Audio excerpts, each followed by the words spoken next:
Hello दोस्तों, कैसे हैं आप सब। आशा करते सभी अच्छे और स्वस्थ होंगे। पायल ठाकुर के इस चैनल पे आप सभी का स्वागत है। सभी को जय माता दी, हर हर महादेव। रोज मैं आप लोग के सामने बहुत ही प्यारे से चर्चा गीत लेकर आती हूँ और आज भी मैं आप लोग के सामने बहुत ही स्पेशल, बहुत ही सुंदर सी चर्चा गीत लेकर आई हूँ।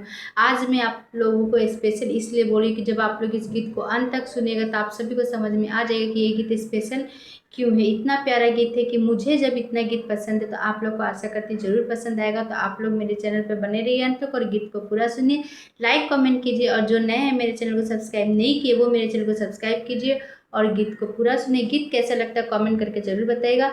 हर हर महादेव लिखना मत भूलिएगा। तो आइए मैं अपना ये गीत शुरू करती हूँ। आरती होला कपूरवा से हमरे भोले बाबा के। आरती होला कपूरवा से हमरे भोले बाबा के। भोले बाबा के हमरा भोले बाबा के हमरा भोले बाबा के। आरती होला कपूरवा से हमरे भोले बाबा के। आरती होला कपूरवा से हमरे भोले बाबा के। भोले बाबा के हमरे भोले बाबा के हमरे भोले बाबा के। आरती होला कपूरवा से हमरे भोले बाबा के। आरती होला कपूरवा से हमरे भोले बाबा के। पहिला आरतिया देवघर में होला, देवघर में होला बाबा धाम में होला। पहिला आरतिया देवघर में होला, देवघर में होला बाबा धाम में होला। बाबा बैजूनाथ के मंदिरवा में हमरे भोले बाबा के।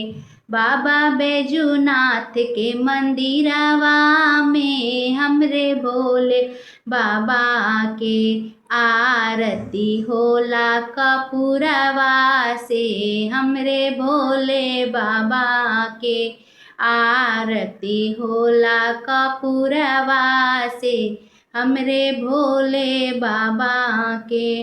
दूसरा आरतिया काशी में होला, काशी में होला बनारस में होला। दूसरा आरतिया काशी में होला, काशी में होला बनारस में होला। बाबा विश्वनाथ के मंदिरवा में हमरे भोले बाबा के। बाबा विश्वनाथ के मंदिरवा में हमरे भोले बाबा के। आरती होला कपूरवा से हमरे भोले बाबा के। आरती होला कपूरवा से हमरे भोले बाबा के। तीसरी आरतिया उज्जैन में होला, उज्जैन में होला हो उज्जैन में होला। तीसरी आरतिया उज्जैन में होला, उज्जैन में होला हो उज्जैन में होला। बाबा महाकाल के मंदिरवा में हमरे भोले बाबा के। बाबा महाकाल के मंदिरवा में हमरे भोले बाबा के। आरती होला कपूरवा से हमरे भोले बाबा के। आरती होला कपूरवा से हमरे भोले बाबा के। चौथा आरतिया अंगना में होला, अंगना में होला हो अंगना में होला। चौथी आरती हमरा अंगना में होला, अंगना में होला हमरा अंगना में होला। चर्चा होला जब अंगनवा में हमरा आरती होला।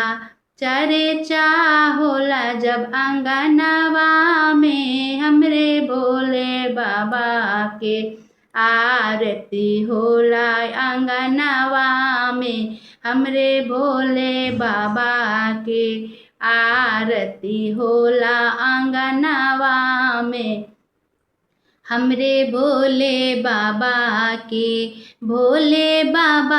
हमरा भोले बाबा के हमरा भोले बाबा के आरती होला कपूरवा से हमरे भोले बाबा के आरती होला कपूरवा से हमरे भोले बाबा के आरती होला कपूरवा से हमरे भोले बाबा के।